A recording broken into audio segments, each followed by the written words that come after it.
ബീരാനെ! ഇരുളിലൂടെ വലിച്ചിഴക്കപ്പെടുന്നതിനിടയിൽ മീനാക്ഷി അമ്മ ഒരു വട്ടം കൂടി അലറിക്കരഞ്ഞു. ആ ക്ഷണം അവരുടെ മുഖത്ത് ബലിഷ്ഠമായ ഒരു കരം അമർന്നു. അതിനു മുമ്പേ ദുർഗയുടെ മുഖത്തിനു മീതെ പ്ലാസ്റ്റർ പോലെ എന്തോ ഒട്ടിക്കപ്പെട്ടിരുന്നു. നിലവിളി കേട്ട് ബീരാൻകുട്ടിയും മജീദും വീട്ടിലേക്ക് പാഞ്ഞു. അവരുടെ കാൽക്കീഴിൽ ഉള്ളിച്ചെടികൾ ഞെരിഞ്ഞമർന്നു. അവരിരുവരും വീടിന്റെ വാതിൽക്കൽ എത്തിയപ്പോഴേക്ക് അകത്തു നിന്നും ഖദീജയും സുഹറയും ഓടി വന്നു. ബാപ്പാ, ആരോ അവരെ പിടിച്ചോണ്ട് പോയി, സുഹറ പറഞ്ഞു. ഞങ്ങളെ തല്ലിയേച്ച്. ഏ, എങ്ങോട്ടാ പോയത്? അങ്ങോട്ട്, സുഹറ കൈ ചൂണ്ടി. മജീദ് അകത്തേക്ക് പാഞ്ഞു കയറി ഒരു ടോർച്ച് എടുത്തു. ഖദീജ എമർജൻസി ലാമ്പ് തെളിച്ചു. ടോർച്ച് തെളിച്ചുകൊണ്ട് മജീദ് മുന്നിലോടി. പിന്നാലെ ബീരാൻകുട്ടിയും. റോഡിലേക്ക് പോകുന്ന വഴിയിലൂടെ വലിച്ചിഴക്കപ്പെടുന്ന മീനാക്ഷിയമ്മയെയും ദുർഗയെയും ടോർച്ചിന്റെ വെളിച്ചത്തിൽ അവർ കണ്ടു. ഇരുവരുടെയും കാലുകൾക്ക് വേഗതയേറി. പക്ഷേ ആരോ കാൽമുട്ടിന് താഴെ അടിച്ചതുപോലെ അവരിരുവരും മുന്നോട്ട് തെറിച്ച് കമിഴ്ന്നു വീണു. അവരിൽ നിന്ന് അസ്പഷ്ടമായ ശബ്ദമുയർന്നു. മജീദിന്റെ കയ്യിൽ നിന്ന് ടോർച്ച് പിടിവിട്ട് വീണു. അതിന്റെ വെളിച്ചം ഉള്ളിത്തോട്ടത്തിന് മീതെ കൂടി പാഞ്ഞുപോയി. മജീദാണ് ആദ്യം ചാടി എഴുന്നേറ്റത്. ടോർച്ച് എടുക്കുന്നതിനിടയിൽ തന്നെ അവൻ ബാപ്പയെയും പിടിച്ചുയർത്തി. കാലുകളിൽ അസഹ്യമായ നീറ്റൽ. അവൻ ടോർച്ച് കാലിലേക്ക് മിന്നിച്ചു. കാലിൽ അടി കിട്ടിയതുപോലെ ചോര പൊടിയുന്ന പാട്. എന്താടാ ഉണ്ടായത്? ബീരാൻകുട്ടി മകനെ തുറച്ചു നോക്കി. അവൻ തങ്ങൾ മറിഞ്ഞു വീണതിന് പിന്നിലേക്ക് ശ്രദ്ധിച്ചു. അവിടെ വഴിക്കിരുവശത്തും നിൽക്കുന്ന രണ്ട് ചൗക്കി മരങ്ങളുടെ ചുവട്ടിൽ ഒരടി ഉയരത്തിൽ കുറുകെ കെട്ടിയിരിക്കുന്ന കമ്പി. ശത്രുക്കൾ ഒരുക്കിയ കെണി. എടാ, അവരെ വിട്ടുകൊടുക്കരുത്! വീരാൻകുട്ടി തിടുക്കപ്പെട്ടു. അവരിരുവരും വീണ്ടും മുന്നോട്ട് പാഞ്ഞു. എന്നാൽ റോഡിൽ സ്റ്റാർട്ടായ ഒരു വാഹനം ശരവേഗത്തിൽ പാഞ്ഞുപോയി. നേരത്തെ പോയ വാഹനത്തിന് പിന്നാലെ. ബാപ്പാ, ആ കമ്പി അഴിച്ചു മാറ്റ്, ഞാൻ വണ്ടി എടുത്തോണ്ട് വരാം. കമ്പിക്ക് മീതെ കൂടി ചാടിക്കടന്ന് വീടിനു നേരെ ഓടുന്നതിനിടയിൽ മജീദ് വിളിച്ചു പറഞ്ഞു. ബീരാൻകുട്ടി കമ്പി അഴിച്ചപ്പോഴേക്ക് മജീദ് കോളിസ് കൊണ്ടുവന്ന് അവിടെ ബ്രേക്ക് ഇട്ടു. ബീരാൻകുട്ടി മുൻസീറ്റിൽ ചാടിക്കയറി. കോളീസ് നിലം തൊടാതെ പാഞ്ഞു. വളവുകൾ വെട്ടിത്തിരിഞ്ഞു. കരിമ്പിൻ തോട്ടങ്ങളും ക്യാബേജ് തോട്ടങ്ങളും പിന്നിട്ടു. പക്ഷേ അവർ പ്രതീക്ഷിച്ച വാഹനങ്ങൾ മാത്രം കണ്ടില്ല. മറയൂർ ടൗൺ വരെ അവർ പോയി നോക്കി. യാതൊരു വിവരവും കിട്ടിയില്ല. ഛേ! കോളീസ് ചവിട്ടി നിർത്തിയിട്ട് മജീദ് അസ്വസ്ഥതയോടെ സ്റ്റിയറിംഗ് വീലിൽ കൈകൊണ്ടടിച്ചു. എന്നാലും നമ്മുടെ വീട്ടിൽ നിന്ന്. ബീരാൻകുട്ടിക്ക് അത് സഹിക്കാനാവുന്നില്ല. ശിവജി വരുമ്പം നമ്മൾ എന്ത് മറുപടി പറയുമടാ? അയാൾ മകന്റെ മുഖത്തേക്ക് നോക്കി. അവന്റെ നെറ്റിയിൽ ഞരമ്പുകൾ പിടയ്ക്കുന്നത് അയാൾ കണ്ടു. സാരമില്ല പാപ്പ, അവർ എവിടുണ്ടെന്ന് നമ്മൾ അറിഞ്ഞിരിക്കും. അവർ കോളേജ് തിരിച്ചു. വീട്ടിലെത്തുമ്പോൾ ഖദീജയും സുഹറയും ചെല്ലനും ആകാംക്ഷയോടെ കാത്തു നിൽക്കുകയായിരുന്നു. അവരെന്തിയേ? ബീരാൻകുട്ടി കോളേജിൽ നിന്നിറങ്ങിയതേ ഖദീജ തിരക്കി. കണ്ടില്ല. ബീരാൻകുട്ടിയുടെ ശബ്ദം പതറി. ഒറ്റ നിലവിളിയായിരുന്നു ചെല്ലൻ. എന്റെ അമ്മച്ചിയും ചേച്ചിയും അവരെ മറ്റൊരു കൊല്ലും. ഇല്ലടാ. മജീദ് മെല്ലെ അവന്റെ അടുത്തെത്തി. അവന്റെ ശിരസിൽ മൃദുവായി തടവി. മഞ്ഞിന് കട്ടി കൂടിക്കൊണ്ടിരുന്നു. 4-5 അടുത്തുള്ള വസ്തുക്കൾ പോലും കാണാൻ കഴിയാത്ത അവസ്ഥ. ആ നേരത്ത് മണ്ണാരപ്പെട്ടിയിലുണ്ടായിരുന്നു ലെനിനും തിരുമൂർത്തിയും. ഭഗവതിയപ്പനും കൂട്ടാളികൾക്കും ഊർജം പകർന്നു കൊടുത്തുകൊണ്ട് ഭഗവതിയപ്പന്റെ ജീപ്പിൽ തന്നെ ഇരിക്കുകയായിരുന്നു ഇരുവരും.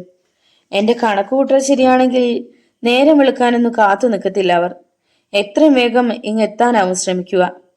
ലെനിൻ ഒരു സിഗരറ്റ് കത്തിച്ചു. എത്രയും വേഗം അവൻ വന്ന അത്രയും വേഗം പരലോകത്തോട്ട് പോകാം.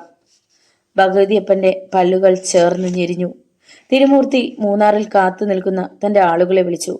ശിവജി അവിടെ എത്തിയിട്ടില്ലെന്ന് ഉറപ്പാക്കി. 5 ജീപ്പുകൾ സ്റ്റാൻഡിൽ നിരന്നു കിടപ്പുണ്ടായിരുന്നു. റോഡിലെയും ടൗണിലെയും തിരക്ക് കുറഞ്ഞു തുടങ്ങിയിരുന്നു. വാര്യത്ത് ഹോട്ടലിന് മുന്നിൽ ഒരു ടൂറിസ്റ്റ് ബസ് കിടപ്പുണ്ട്. ഹോട്ടലിൽ നിന്നും ഭക്ഷണം കഴിഞ്ഞു വന്ന ടൂറിസ്റ്റുകൾ അതിൽ കയറി. മൂന്നാർ ഭാഗത്തേക്ക് ബസ് പോയി. അതോടെ ഹോട്ടലിലെ തിരക്ക് കുറഞ്ഞു. സ്റ്റാൻഡിനുള്ളിലെ കടകളും അടഞ്ഞു തുടങ്ങി. പൊടുന്നനെ ലെനിന്റെ ഫോൺ ശബ്ദിച്ചു. അവൻ അതെടുത്ത് കാതോട് ചേർത്ത് ഇങ്ങോട്ട് പറഞ്ഞു മാത്രം കേട്ടു. ഓക്കെ എന്ന് മാത്രം മറുപടി പറഞ്ഞ് ഫോൺ പോക്കറ്റിലിട്ടു. മൂർത്തി വിളിച്ചുകൊണ്ട് ജീപ്പിൽ നിന്നിറങ്ങി. മൂർത്തി കൂടെ ചെന്നു. ഭഗവതി, ഞങ്ങൾ ഇപ്പം വരാം. ലെനിൻ തിരിഞ്ഞ് ഭഗവതിയപ്പനോട് പറഞ്ഞു. അവൻ വരികയാണെങ്കിൽ ഞാൻ വന്നു കഴിഞ്ഞ് ചങ്കിൽ കത്തി കയറ്റാവൂ. പ്രാണൻ മാത്രം ബാക്കി വെച്ചിട്ട് മറ്റെന്ത് നിങ്ങൾ ചെയ്തോ? ശരി മുതലാളി. ഭഗതിയപ്പനും ജീപ്പിൽ നിന്നിറങ്ങി ഒരു കൈ വീശിക്കുടഞ്ഞു. പിന്നെ ആഹാരം വല്ലതും വേണേ ഹോട്ടൽ അടയ്ക്കും മുമ്പ് വാങ്ങിച്ചോണം. കാശ് ഞാൻ കൊടുത്തോളാം. ഓ, നമ്മൾ എങ്ങോട്ടാ? സുമോക്ക് നേരെ നടക്കുന്നതിനിടയിൽ തിരുമൂർത്തി ലെന്നെ നോക്കി. മറ്റവരെ കിട്ടിയിട്ടുണ്ട്. ഇന്ന് രാത്രി അവർക്ക് യാത്രാമൊഴി. മൂർത്തിക്ക് കാര്യം മനസ്സിലായി. ഇരുവരും സുമോയിൽ കയറി. കോവിൽക്കടവ് റോഡിലൂടെ അത് നീങ്ങി. എന്നാൽ വളവ് തിരിഞ്ഞതും പോക്കറ്റ് റോഡിൽ നിന്ന് ഒരു പോലീസ് ജീപ്പ് എടുത്തു ചാടും പോലെ റോഡിലെത്തി. സുമോയ്ക്ക് പുറകെ അത് ബ്രേക്ക് ഇട്ടു. തിരുമൂർത്തിയും ബ്രേക്കിൽ ആഞ്ഞു ചവിട്ടി. സുമോ പോലീസ് ജീപ്പിൽ ഇടിക്കുന്നതിന് തൊട്ടു മുമ്പ് നിന്നു. തിരുമൂർത്തി തെറി വിളിക്കാനായി വായ തുറന്നതാണ്. പക്ഷേ ജീപ്പിൽ നിന്നും CI ആന്റണി ഇറങ്ങി സുമോയ്ക്ക് അടുത്തേക്ക് വരുന്നത് കണ്ട് വായടച്ചു. കോൺസ്റ്റബിൾ പ്രഭാകരനായിരുന്നു പോലീസ് ജീപ്പിന്റെ ഡ്രൈവിംഗ് സീറ്റിൽ. രണ്ടാളും കൂടി രാത്രി എങ്ങോട്ടാ? മൂർത്തിയെയും ലെനിനെയും മാറി മാറി നോക്കിക്കൊണ്ട് ആന്റണി തിരക്കി. പരിഹാസഭാവത്തിൽ. അതേ ഭാവത്തിൽ ലെനിൻ തിരിച്ചു ചോദിച്ചു. പാമ്പാറിൽ നല്ല മുഴുത്ത മീനുണ്ടെന്ന് കേട്ടു. ഒന്ന് ചൂണ്ടയിട്ട് നോക്കാമെന്ന് കരുതി. സാറ് വരുന്നോ? പിന്നെന്താ, വന്നേക്കാം. ആന്റണി പെട്ടെന്ന് പിന്നിലെ ഡോർ തുറന്ന് അകത്ത് കയറി. ലെനിനും മൂർത്തിയും കിടുങ്ങിപ്പോയി. എന്നാ വിട്ടോ ആ പോലീസ് ജീപ്പിന്റെ പിന്നാലെ, ആന്റണി നിർദ്ദേശിച്ചു. നിങ്ങളത് എന്തിനുള്ള പുറപ്പാടാ? ലെന്ന് ദേഷ്യം വന്നു. നീയല്ലേ പറഞ്ഞത് ചൂണ്ടയിടാൻ പോവുകയാണെന്ന്? ഇത് വലിയ ശല്യമായല്ലോ. നിങ്ങളൊന്ന് ഇറങ്ങുന്നുണ്ടോ? ലെനിൻ അസ്വസ്ഥതയോടെ തിരിഞ്ഞു. ഇറങ്ങുന്നില്ല. ആന്റണി റിവോൾവർ എടുത്ത് മൂർത്തിയുടെ പിൻകഴുത്തിൽ മുട്ടിച്ചു. എടുക്കടാ വണ്ടി. അയാൾ ലെനിനെ നോക്കി. നീ നോക്കണ്ട മൂർത്തി, ലെനിനുമുണ്ട് നമ്മുടെ കൂടെ. പെട്ടെന്ന് ലെനിൻ ഡോർ തുറന്നിറങ്ങാൻ ഒരു ശ്രമം നടത്തി. പക്ഷേ ആന്റണി അവന്റെ ഷർട്ടിൽ പിടിച്ച് അകത്തേക്ക് വലിച്ചിട്ടു. അങ്ങനെ അങ്ങ് പോയാ എങ്ങനാടാകുവേ? നമുക്ക് ചൂണ്ടയിട്ട് കളിക്കണ്ടേ? മുഴുത്ത മീനിനെ പിടിക്കണ്ടേ? ലെനിന്റെ മുഖത്തേക്ക് രക്തം ഇരച്ചു കയറി. ഇൻസ്പെക്ടർ, നിങ്ങൾ ആരോടാണ് കളിക്കുന്നതെന്ന് അറിയാമല്ലോ. പിന്നില്ലേ, ഈ മറയൂരെ ഏറ്റവും വലിയ തന്തയില്ല കഴിവേറിയോട്. എടോ, ലെനിൻ വെട്ടിത്തിരിഞ്ഞു. മിണ്ടരുത്. ആന്റണി മൂർത്തിയിൽ നിന്നും റിവോൾവർ പിൻവലിച്ചുകൊണ്ട് ലെനിന്റെ തലമുടിയിൽ പിടിച്ച് സീറ്റിന് പിന്നിലേക്ക് വളച്ചു. പിന്നെ റിവോൾവർ തൊണ്ടക്കുഴിയിൽ കുത്തി. നിന്റെ നെഞ്ചത്ത് ഞാൻ റീത്ത് വെക്കേണ്ടെങ്കിൽ അടങ്ങിയിരുന്നോണം. ഇപ്പോൾ ലെനിൻ ശരിക്കും ഭയന്നു. മൂർത്തി, വണ്ടി വിടാൻ ഇനിയും പറയണോടാ ഞാൻ? വേണ്ട. അയാൾ സുമ മുന്നോട്ടെടുത്തു. അതിന് വഴികാട്ടിയായി പോലീസ് ജീപ്പ് ഓടിക്കൊണ്ടിരുന്നു. ആന്റണി ലെനിന്റെ മേലുള്ള പിടി വിട്ടിരുന്നില്ല. മൂർത്തിയുടെ ഫോൺ ഒന്ന് വിറച്ചു. അയാൾ അതെടുക്കാനാഞ്ഞതും ആന്റണി പറഞ്ഞു. ഞാൻ പറയാതെ ഇനി രണ്ടുപേരും ഫോണിൽ തൊട്ടുപോകരുത്. തങ്ങൾ പെട്ടുകഴിഞ്ഞെന്ന് ഇരുവർക്കും ബോധ്യമായി. ആന്റണി ലെനിന്റെ പോക്കറ്റിൽ നിന്ന് ഫോൺ എടുത്ത് സ്വിച്ച് ഓഫ് ചെയ്ത് സുമോയുടെ സീറ്റിലേക്ക് ഇട്ടു. നിന്റെ ഫോൺ ഇങ്ങ് താടാ മൂർത്തി. അയാളൊന്ന് മടിച്ചു. എടാ തരാൻ. തിരുമൂർത്തി അതെടുത്തു കൊടുത്തു. ആന്റണി അതും ഓഫ് ചെയ്തിട്ട് ലെനിന്റെ പിടിവിട്ടു. മര്യാദയ്ക്ക് ഇരുന്നോണം. ലെനിൻ ശ്വാസം വലിച്ചു വിട്ടുകൊണ്ട് നിവർന്നിരുന്നു. മുന്നിൽ പോയ police jeep Marayur higher secondary സ്കൂളിന് മുന്നിൽ ഇടത്തേക്ക് ചേർന്ന് നിന്നു. അതിന് പിന്നിൽ നിർത്തിക്കോ, ആന്റണി കൽപ്പിച്ചു. അയാളുടെ ലക്ഷ്യം എന്തെന്ന് മനസ്സിലായില്ലെങ്കിലും മൂർത്തി സുമോ നിർത്തി. അടുത്ത നിമിഷം ആന്റണി പോക്കറ്റിൽ നിന്നൊരു വിലങ്ങ് വലിച്ചെടുത്തു. അതിന്റെ ഒരറ്റം ലെനിന്റെ വലതു കൈയിൽ മുറുക്കി. ഏയ്, എന്താ ഇത്? അവൻ കൈ കുടഞ്ഞു. പക്ഷേ ആന്റണി വിട്ടില്ല. പകരം അവന്റെ കവിളടക്കം ഒന്ന് പൊട്ടിച്ചു. ഇങ്ങോട്ട് ചോദ്യങ്ങൾ വേണ്ട, പറയുന്നത് മാത്രം അനുസരിക്കുക. ലെനിൻ പല്ലിറുമി. ജീപ്പിൽ നിന്നിറങ്ങിയ കോൺസ്റ്റബിൾ പ്രഭാകരനും സുമോയ്ക്ക് അടുത്തെത്തിയിരുന്നു. നിന്റെ ഇടത് കൈ ഇങ്ങോട്ട് നീട്ടിക്കേ മൂർത്തി, ആന്റണി പറഞ്ഞു. എന്തിനാ? ഈ ചൂണ്ടക്കയറ് അങ്ങോട്ട് തരാൻ. ആന്റണി അയാളുടെ ഇടത് കൈയിൽ വിലങ്ങിട്ടു. പിന്നെ ഡോർ തുറന്നിറങ്ങി. ഇനി രണ്ടുപേരും കേറിക്കോ. ആ, ഇറങ്ങിക്കോ. പ്രഭാകരൻ തിരുമൂർത്തി ഇരുന്ന ഭാഗത്തെ ഡോർ തുറന്നു പിടിച്ചു. എന്തോ പെരുപെടുത്തുകൊണ്ട് തിരുമൂർത്തി ആദ്യം ഇറങ്ങി. പിന്നാലെ സ്റ്റിയറിംഗ് വീലിനടിയിലൂടെ ഞെരുങ്ങി ലെനിനും. അതിനിടെ പ്രഭാകരനോട് പറഞ്ഞു. പ്രഭാകര, ഈ സിയയുടെ പിൻഭാഗം താങ്ങി നീ എത്ര ദിവസം നിൽക്കും? ഒന്നോ അതോ രണ്ടോ? ഇയാളെ ഇവിടുന്ന് ഞാൻ പറപ്പിച്ചു കഴിയുമ്പം നീ എന്റെ മുന്നിൽ നിന്ന് പ്രാണന് വേണ്ടി കേഴും, ഓർത്തോ? ഇല്ലടാ ലെനിനെ, നിനക്ക് ഇനിയുള്ള കാലം ലോക്കപ്പിലും ജയിലിലുമായി കഴിയാം. അതിനുള്ളതൊക്കെ ആന്റണി സാറിന്റെ പക്കലുണ്ട്. പ്രഭാകരൻ ചിരിച്ചു. അതല്ല, നീ എന്നെ അങ്ങ് ഷേവ് ചെയ്ത് കളയുമെങ്കിൽ ആയിക്കോടാ. ഫൂ. ലെനിൻ കാറി തുപ്പി. പ്രധാനമന്ത്രിയെ കൊന്നവർക്ക് വേണ്ടി പോലും ജനങ്ങൾ പിന്തുണ പ്രഖ്യാപിക്കുന്ന ഇക്കാലത്ത് എന്നെ പോലുള്ള രാഷ്ട്രീയക്കാരനെ ഈ രാജ്യത്തെ പോലീസും കോടതിയും ഒരു ചുക്കും ചെയ്യത്തില്ലടാ. നീ കാത്തിരുന്ന് കണ്ടോ എന്റെ കളികൾ. ഇനി നീ മിണ്ടിയ ഇവിടുന്ന് ഞാൻ അടി തുടങ്ങും. ആന്റണി മുന്നറിയിപ്പ് നൽകി. നടക്ക്. പരസ്പരം കൂട്ടിക്കെട്ടിയ മാടുകളെ കൊണ്ടുപോകുന്നത് പോലെ ആന്റണിയും പ്രഭാകരനും ചേർന്ന് ലെനിനെയും തിരുമൂർത്തിയെയും കുരിശുമലയിലേക്ക് നടത്തി. പാറയിൽ മഞ്ഞു പിടിച്ചത് കാരണം കാലുകൾ വഴുതുന്നുണ്ടായിരുന്നു. അവൻ കുന്നിനു മീതെ എത്തി. കനത്ത തണുപ്പിലും വിയർത്തു തുടങ്ങി. താഴെ സ്കൂൾ ഒരു മങ്ങിയ ചിത്രം പോലെ നാട്ടുവെളിച്ചത്തിൽ മഞ്ഞിൽ പൂണ്ടു നിന്നു. നാലുപേരും വല്ലാതെ കിതയ്ക്കുന്നുണ്ടായിരുന്നു. പോക്കറ്റിൽ നിന്നും കർച്ചീഫ് എടുത്ത് ആന്റണി മുഖത്തെയും കഴുത്തിലെയും വിയർപ്പ് തുടച്ചിട്ട് ഒരു സിഗരറ്റ് കത്തിച്ചു. നിന്റെ വീരകൃത്യങ്ങൾക്ക് തുടക്കം കുറിച്ചത് ഇവിടെ നിന്നാണെന്ന് ഞാൻ കേട്ടിട്ടുണ്ട് ലെനിനെ. അതുകൊണ്ട് തന്നെയാ നിന്നെ ഇങ്ങോട്ട് കൊണ്ടുവന്നത്. ഒരു കവിൾ പുക കൂടി ഊതിപ്പറത്തി ആന്റണി. മഞ്ഞിൽ ആ പുക ഒരു ചിത്രം പോലെ തങ്ങി നിന്നു. ഉൾവനങ്ങളിലെ ആദിവാസി കൂരകൾ പോലെ തോന്നിക്കുന്ന മുനിയറകളിലൂടെ ആന്റണിയുടെ കണ്ണുകൾ തെന്നി നീങ്ങി. ഈ മുനിയറകളിൽ ഒന്നിലല്ലേ 10 വർഷം മുമ്പ് ഒരു യുവതിയുടെ ശവം കിടന്നത്? ലെനിനോ മൂർത്തിയോ മിണ്ടിയില്ല. ആന്റണി തുടർന്നു. അതൊക്കെ പഴയ കാര്യങ്ങൾ, അത് വിടുന്നു. ഇനിയുള്ളത് പുതിയ കാര്യങ്ങൾ. നിന്നെയൊക്കെ പോലീസ് സ്റ്റേഷനിൽ എത്തിച്ചാൽ DYSP രാജം പണിക്ക സാർ മുതൽ മേലോട്ടുള്ളവരുണ്ടാവും രക്ഷിക്കാൻ. അതുകൊണ്ടാ സ്റ്റേഷനിലേക്ക് കൊണ്ടുപോകാത്തത്. ആന്റണി സിഗരറ്റ് കുറ്റി വലിച്ചെറിഞ്ഞു. ഒരു ചുവന്ന മിന്നാമിനിങ്ങിനെ പോലെ അത് താഴേക്ക് ഉരുണ്ടുപോയി. എന്ത് കേസിനാണ് നിങ്ങൾ ഞങ്ങളെ കസ്റ്റഡിയിലെടുത്തത്? അത് പറ. ലെനിൻ അസ്വസ്ഥനായി. ന്യായമായ ചോദ്യം. ആന്റണി ചിരിച്ചു. സുനന്ദ എന്ന പെൺകുട്ടിയുടെ തിരോധാനം മുതൽ കഴിഞ്ഞ ദിവസം മണ്ണാരപ്പെട്ടിയിലുണ്ടായ വാഹനാപകടം വരെയുണ്ട് നിന്റെ പേരിൽ. റിട്ടേൺ കംപ്ലൈന്റായി മറ്റൊന്നുകൂടിയുണ്ട്. SI ധർമ്മരാജന്റെ ഭാര്യയെയും മകളെയും വീട് കയറി ആക്രമിച്ചത്. ലെനിൻ ഒന്ന് ഞെട്ടി. ആ മങ്ങിയ ഇരുട്ടിലും അവന്റെ മുഖത്തെ ഭാവം ആന്റണി വായിച്ചറിഞ്ഞു. അയാൾ പറഞ്ഞു, നേരം പുലരുന്നവരെ സമയമുണ്ട് ഞങ്ങൾക്ക്. ഇക്കാലം അത്രയും നീയും ഈ ഗുണ്ടയും ചേർന്ന് നടത്തിയ തെമ്മാടിത്തരങ്ങൾ മുഴുവൻ നിന്നെ കൊണ്ട് തന്നെ ഞാൻ ഛർദിപ്പിക്കും. ഒന്നും പറയാൻ നീ കൂട്ടാക്കിയില്ലെങ്കിൽ മേലുകുഴു നോക്കത്തില്ല ഞാൻ. ഒറ്റ തള്ളു വച്ചു തരും. പിടിച്ചു നിൽക്കാൻ ഒരു പുൽക്കുടി പോലുമില്ലാത്ത ഈ പാറയിലൂടെ വീണുരുണ്ട് അടിവാരമെത്തുന്ന നിന്റെയൊക്കെ അവസ്ഥ എന്തായി തീരുമെന്ന് അറിയാമല്ലോ. ആന്റണിയുടെ മുഖത്തേക്ക് ലെനിൻ സൂക്ഷിച്ചു നോക്കി. നമുക്ക് തമ്മിൽ ഒരു ഉടമ്പടി ഉണ്ടാക്കാൻ ഇനിയും സമയമുണ്ട് സർ. ലെനിൻ അത് പറഞ്ഞതും ആന്റണി കൈവീശി ഒറ്റ അടിയായിരുന്നു.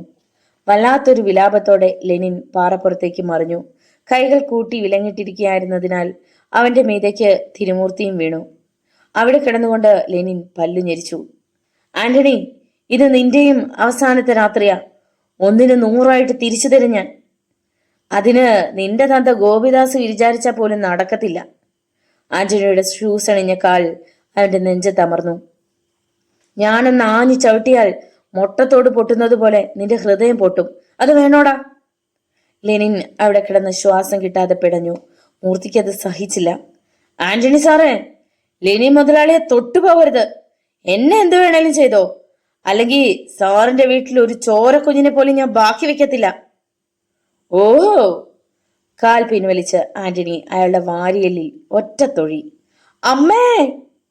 തിരുമൂർത്തിയുടെ നിലവിളി ആ കുന്നിനു മീതെ വിറങ്ങലിച്ചു വീണു. സ്വന്തം ഭാര്യയെ മറ്റൊരാൾ റേപ്പ് ചെയ്തെന്ന് പറയാൻ പോലും മടി കാണിക്കാത്ത നീ എന്തിനും മടിക്കില്ലെന്ന് എനിക്കറിയാമടാ. പക്ഷേ നീ 2 കാലിൽ നടന്നാലല്ലേ അതൊക്കെ ചെയ്യൂ. ആന്റണി ചുറ്റും നോക്കി. മുനീറയുടെ ഭിത്തിയിൽ നിന്ന് അടർന്നു വീണ ഒരു വലിയ പാറക്കഷ്ണം കണ്ണിലുടക്കി. പ്രഭാകര സർ, ആ പാറക്കഷ്ണം ഇങ്ങോട്ട് എടുത്തുകൊണ്ടുവാ. സർ. പ്രഭാകരൻ ആയാസപ്പെട്ട് ആ പാറക്കഷ്ണം കൊണ്ടുവന്ന് ആന്റണിയുടെ അരികിൽ വെച്ചു. ആന്റണി അത് ഉയർത്തി തന്റെ നെഞ്ചോളം, പിന്നെ പിടിവിട്ടു. തിരുമൂർത്തിയുടെ ഇടതുകാലിലാണ് അത് വീണത്. മുതലാളി! ലെനിനെ നോക്കി അയാൾ അലറിക്കരഞ്ഞു. അയാളുടെ കാലുകളിലെ അസ്ഥി പൊട്ടുന്ന ശബ്ദം ലെനിനും കേട്ടിരുന്നു. കഴുത്തർത്ത ഒരു മൃഗത്തിന്റെ അവസാന പിടിച്ചിൽ പോലെ മൂർത്തിയുടെ ഇടതുകാൽ വെട്ടിപ്പിടഞ്ഞുകൊണ്ടിരുന്നു. സർ, ഇനി അവനെ ഒന്നും ചെയ്യരുത്. നിങ്ങൾക്ക് എന്തൊക്കെ അറിയണം ഞാൻ പറഞ്ഞു തരാം. ലെനിൻ പരാജിതനെ പോലെ സമ്മതിച്ചു. ആന്റണി മൂർത്തിയുടെ കാലിൽ നിന്ന് പാറക്കഷ്ണം തള്ളി മാറ്റി. അതൊരു ഭയങ്കര ശബ്ദത്തോടെ പാറയിലൂടെ താഴേക്കുരുണ്ടുപോയി. അതിനിടയിൽ നിന്ന് തീപ്പൊരുകൾ ചിതറുന്നത് ആന്റണിയും പ്രഭാകരനും കണ്ടു. ചേതനയറ്റ ഒരു വാഴപ്പിണ്ടി പോലെ കിടന്നിരുന്ന മൂർത്തിയുടെ കാലിൽ നിന്ന് പാറയിലേക്ക് ഒഴുകിയ ചോര ഒരു ചെറിയ പാമ്പിഴയുന്നത് പോലെ ഒലിച്ചു പോകുന്നതും അവർ കണ്ടു. ആന്റണിയും പ്രഭാകരനും ചേർന്ന് അവരെ നിവർത്തിയിരുത്തി. ഇനി പറഞ്ഞോ ലെനിനെ, സുനന്ദയെ നിങ്ങൾ എന്തു ചെയ്തു? ഒന്നും വിട്ടുപോകാതെ വിസ്തരിച്ച് പറയണം. ഒരു നിമിഷം നിശബ്ദനായി ഇരുന്നിട്ട് ലെനിൻ പറഞ്ഞു തുടങ്ങി. ആ നേരത്ത് കൈകൾ പിന്നിലേക്ക് കെട്ടി. വായ്ക്കുമീതെ പ്ലാസ്റ്റിക് ടേപ്പ് ഒട്ടിച്ച നിലയിൽ ഉണങ്ങിയ കരിമ്പോലകൾക്ക് മീതെ ഇരിക്കുകയായിരുന്നു മീനാക്ഷിയമ്മയും ദുർഗയും. ചുറ്റും 1.5 ആൾ ഉയരത്തിൽ വളർന്നു നിൽക്കുന്ന കരിമ്പിൻ തോട്ടം. അതിന് നടുവിൽ 10 മീറ്ററോളം വൃത്തത്തിൽ കരിമ്പ് മുറിച്ചു മാറ്റിയിരുന്നു. അവിടെയാണ് മീനാക്ഷിയമ്മയും ദുർഗയും ഇരിക്കുന്നത്. അവർക്ക് കാവലായി 6 പേർ.